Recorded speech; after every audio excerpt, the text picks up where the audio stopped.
Buffalo soldier, dread like a rasta. Welcome to Watch Mojo, and today we're looking at songs that have many people confused as to who's singing. We won't include songs where a backup singer is thought of as the main artist, or if the miscredited artist ended up covering the track later. 'Cause I'm just a teenage dirtbag baby. Number 20, No Matter What, Badfinger, not the Beatles. No matter what you are, I will always be with you. In one review of Badfinger's 1970 track No Matter What, Record World predicted the song would be a hit, saying that, quote, the boys have a certain vocal sound that sets them apart. That might have been true for most of the band's contemporaries, but their sounds certainly didn't set them apart from the Beatles. Close your eyes and I'll miss you. In fact, Cashbox magazine went so far as to say that the song sounded, quote, as though it might have come from a 65 Beatles LP. And many listeners agreed, with some even thinking that the Fab Four had resolved their recent differences and released a new song. Doesn't matter what you do, girl, with you. Number 19, Stitches, Shawn Mendes, not Charlie Puth. I thought that I've been hurt before. Shawn Mendes and Charlie Puth both hit it big roughly around the same time, after initially gaining a following via their posting of song covers on social media, Mendes on Vine and Puth on YouTube. How long has this been going on? You've been creeping around on me. And while they don't exactly look alike, they do have a somewhat similar pop music sound and vocal ranges that match up pretty well also. So while most of us know that it is Shawn Mendes who sings Stitches, if anyone was gonna think it was someone else singing, we get why Charlie Puth would be that someone else.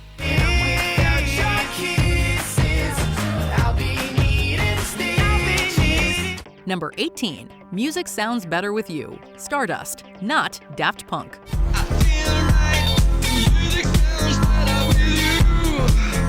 Music Sounds Better With You might feel like a Daft Punk song, and it might sound like a Daft Punk song, but it isn't a Daft Punk song. It's actually the only song ever released by the dance music trio Stardust. Although there's probably a good reason that the track does bring to mind the French electro music duo Daft Punk. One more time.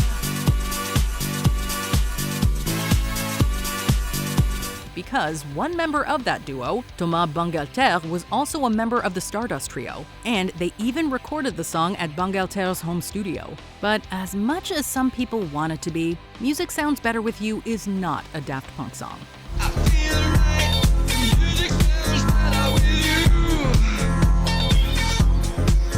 Number 17, Long Cool Woman in a Black Dress, The Hollies, not Creedence Clearwater Revival.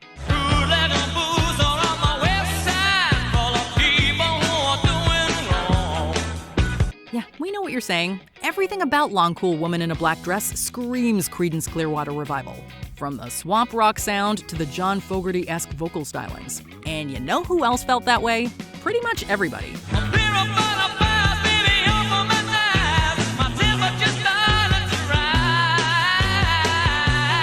Including John Fogerty himself, who allegedly sued the Hollies over it. Although it's not like the Hollies were trying to hide it. Unlike most of the band's songs, which feature beautiful three-part harmonies, Long Cool Woman is all on lead singer Alan Clark, and his vocals are unabashedly mimicking those of Fogerty, particularly with the CCR track Green River in mind. Take me back down a cool water flow,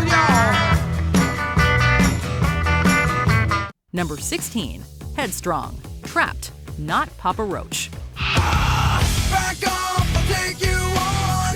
Headstrong to take on anyone. In 1998, before the members of the band had even graduated from high school, Trapt was already opening for bands like Papa Roach. The guys have also cited Papa Roach as one of their main musical influences, and that influence might not be any more obvious than with their biggest hit track, Headstrong. I know that you are wrong. Headstrong, we're headstrong. Released in 2002, the song reached as high as 16 on the Billboard Hot 100.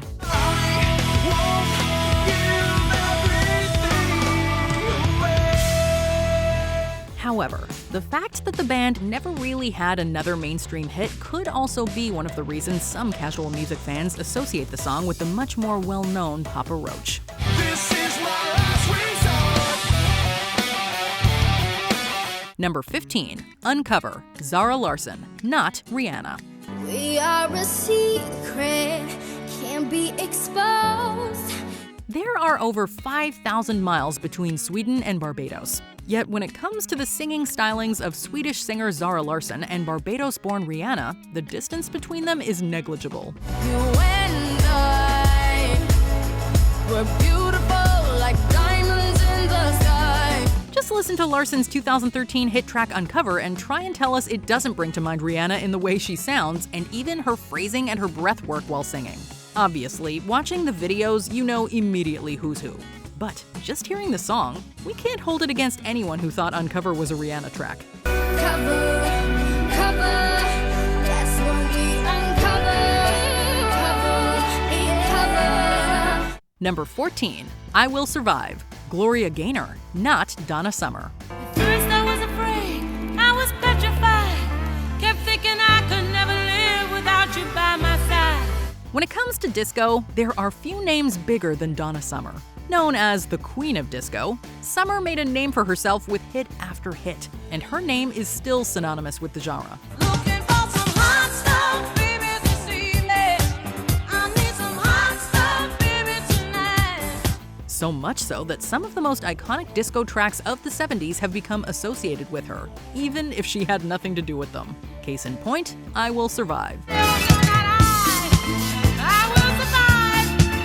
While hardcore disco fans know this to be the work of the great Gloria Gaynor, many casual music fans often give the credit for this song to the late great Donna Summer.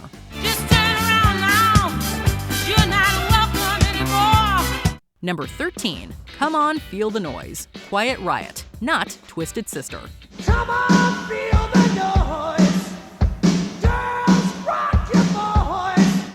First things first, while the Quiet Riot version is the most often quoted version of Come On, Feel the Noise, their 1983 track is actually a remake of the original 1973 song by Slade.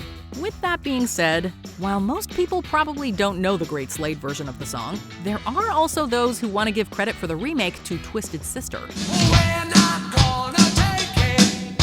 Hell, we ain't gonna take it. Sure, just like the Twisted Sister hit We're Not Gonna Take It, both music videos begin in a teen boy's bedroom. Both songs also appeared on the charts within about a year of each other. But, as most heavy metal fans will tell you, Come On Feel the Noise is not Twisted Sister.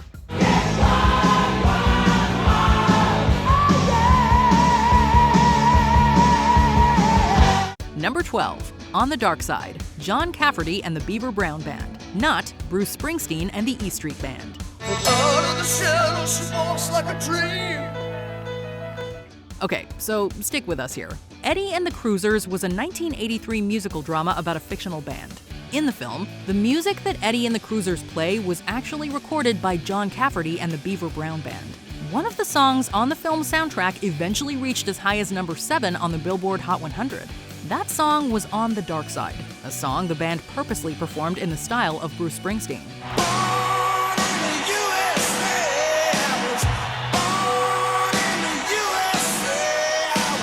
It's a style John Cafferty imitated so well, there are many who hear it and swear it's the boss singing. Number 11. Walking in Memphis, Marc Cohn, not Michael Bolton. Yeah, I got a first-class ticket, but I'm as blue as a boy can be. Michael Bolton was born in Connecticut, and he may have been to Tennessee at some point in his life, visited Memphis, and taken a stroll down the iconic Beale Street, the home of the blues. But not only is the song Walking in Memphis not about Bolton's experiences in said city, it has nothing at all to do with him. When I was walking in Memphis, I was walking with my feet 10 feet off a Beale. Because, as slightly similar as their voices may be, Walking in Memphis is the signature song of Marc Cohn. The song was released in 1991, right at the height of Michael Bolton's popularity. So the confusion might not be without its merits, but it's still wrong. And you say all your hope is gone, and what's the use in trying? Number 10. Cats in the Cradle, Harry Chapin, not Cat Stevens. My child arrived just the other day. He came to the world in the usual way. We're gonna chalk this one up to cats. Not the actual feline pets like the one you may have purring by your side right now, but the name itself. Yes, both Harry Chapin and Cat Stevens are singer-songwriters who came to prominence in the 1970s. And yes, they both do have a somewhat similar sound. It's not time to make a change. Just relax, take it easy. But we're pretty sure the mix-up comes primarily due to the fact that his name is Cat Stevens and the song is called Cats in the Cradle. The cats in the cradle and the silver spoon. Little more doing the man on the moon. And for those of you who are still confused and convinced that Stevens wrote a song about a father and son, you're right, except his was called Father and Son. Keeping all the things I knew inside. It's hard, but it's harder to ignore it. Number 9. Black Betty, Ram Jam, not ZZ Top. Whoa, Black Betty, bam lamb. Whoa, Black Betty, bam lamb. The false knowledge concerning who sings Black Betty might come down to your age and how influential 1990s P2P downloading was to your musical collection. You see, back in the days before Spotify, Apple Music, and YouTube Music, there was Napster. With Napster, instead of legally streaming any song you wanted, you illegally downloaded it to your computer. Well, it wasn't uncommon back then for song files to be mislabeled. And one such example is Black Betty by Ram Jam. She really gets me high, bam lamb. You know that's no lie, bam lamb. She's so rock steady, bam lamb. Which was in some instances labeled as a ZZ Top track, a mistake that ingrained itself into many a music downloader's head from that point on. Give me all your loving, all your hugs and kisses too. Number 8. Don't Leave Me This Way, Thelma Houston, not Donna Summer.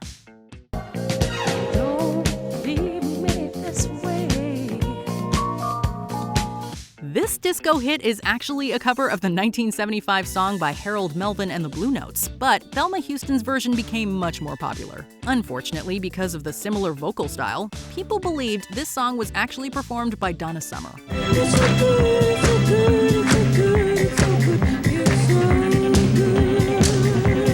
While both artists were disco icons, and both peaked in popularity in the late 1970s, Donna Summer was much more recognizable. So it was natural for people to assume a Motown hit with vocals like this had been sung and released by her.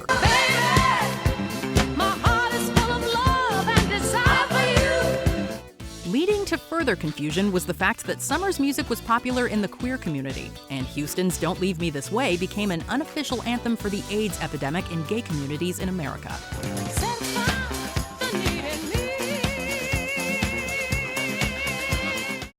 Number 7. Bitch, Meredith Brooks, not Alanis Morissette. I'm a bitch, I'm a lover, I'm a child, I'm a mother. If you weren't around at this time, we can give you a pass for this one. The similarities are stark, and they were meant to be. Record producer Geza X intentionally wanted to emulate Alanis Morissette with its alt-rock sound and provocative lyrics. This backfired though, as Morissette's popularity caused this similar-sounding hit to be associated with her and not Meredith Brooks. And what it all comes down to is that I haven't got it all figured out just yet. The relatively unknown star could not get through interviews without having to be asked about her more well-known counterpart. What further added to the mix-ups was the fact that Morissette would later release a song entitled It's a Bitch to Grow Up in 2008. I feel raked over coals, and all that remains is the case. Thankfully, Brooks learned to take the misattribution in stride by getting over it and even finding humor in the situation. I'm a sinner, I'm a saint, I do not feel ashamed. Number 6. I Swear, All for One, not Boys to Men. And I swear by the moon and the stars and the skies. We get it. R&B groups can sound pretty similar, especially those that were big in the 90s. All for One's version of what was originally a country track became an R&B hit as well, winning a Grammy in 1995 and topping the Billboard Hot 100 for 11 weeks. Like a shadow that's by your side. Because of the group's recognition and the song's popularity at the time, people in the 90s, for the most part, knew who sang the song. Nowadays, with All for One not being as recognized anymore, when people think of early 90s R&B, they more often than not think of Boyz II Men as well as this song, and naturally link them together. I'll make love to you like you want me to. But we shouldn't feel too bad for the Smooth Quartet. All for One is still making music on tour, we swear. I swear,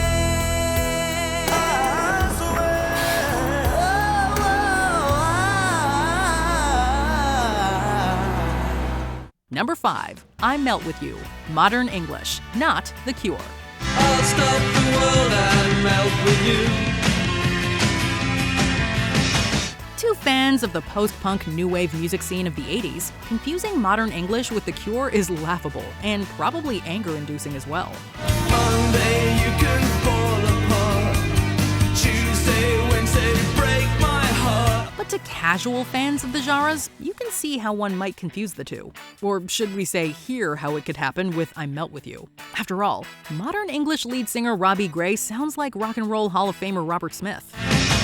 You've seen the difference, and it's getting better all the time. And since The Cure is a much more popular and well-known entity, defaulting to them rather than the lesser-known Modern English seems at least somewhat reasonable. It's Friday, I'm in love.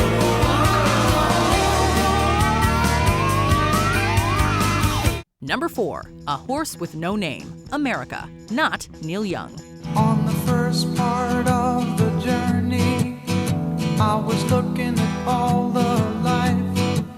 This soft rock tune is still being attributed to Neil Young over 50 years after its initial release. And yet, it was the first single by a band called America, and dropped slightly ahead of Young's popular Harvest album.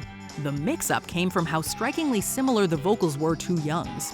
I've been in my mind, it's such a fine line. This fact wasn't lost on America singer and songwriter Dewey Bunnell, who stated, quote, "I know that virtually everyone on first hearing assumed it was Neil. I never fully shied away from the fact that I was inspired by him." While the band faced criticism from Young fans, America got the last laugh, as Horse with No Name replaced Young's Heart of Gold for the top spot on the American pop charts in the early 70s. You see, I've been through the desert on a horse with no name. It felt good to be out of the rain. Number 3. The Warrior, Scandal, not Pat Benatar.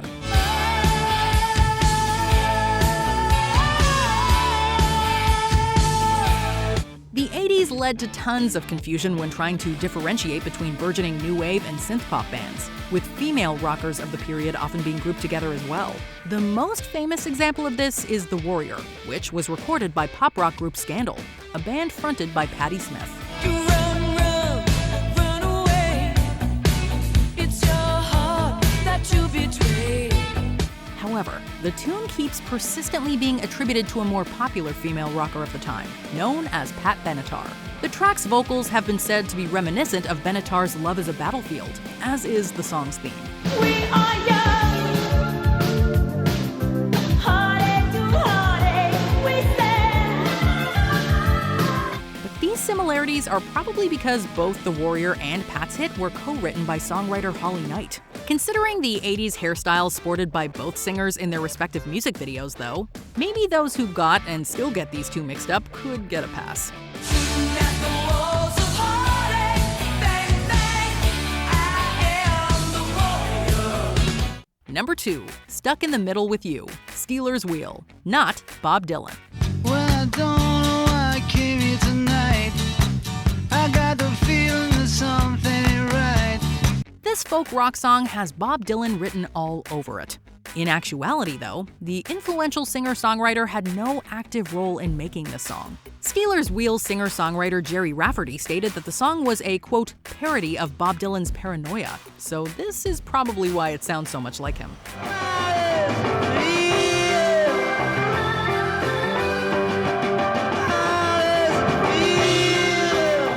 Without video accompaniment, even the keenest Dylan fan might mistake the Stealers Wheel audio for the famous folkster. But what really caused mix-ups was the disbanding of the group in 1975, after only being active for 3 years. Dylan's timelessness has made him much more popular throughout the decades, so we ironically think of him even when we hear a song parodying him. Steelers Wheel reunited in 2008, but without original members Rafferty and Joe Egan.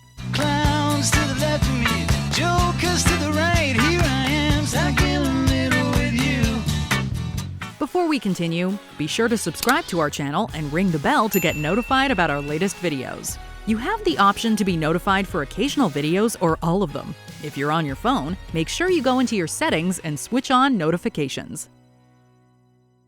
Number 1. Escape, the Pina Colada song. Rupert Holmes, not Jimmy Buffett. I was tired of my lady. We'd been together too long. This is a song that can stay in your head for hours, and many people have thought and still think its lighthearted lyrics were sung by Jimmy Buffett. Interestingly enough, the vocals actually don't sound that much like Buffett. But the island escapist nature of his music, and the release of another soft rock song called Margaritaville just a couple of years prior to Rupert Holmes' Pina Colada song, caused confusion between the song titles and the artists. Wasted away again in Margaritaville. Since Buffett was the more popular of the two, his name recognition continues to overpower Holmes's. So, even nowadays, Google suggestions and result pages are filled with wrong information about the artist behind this tune.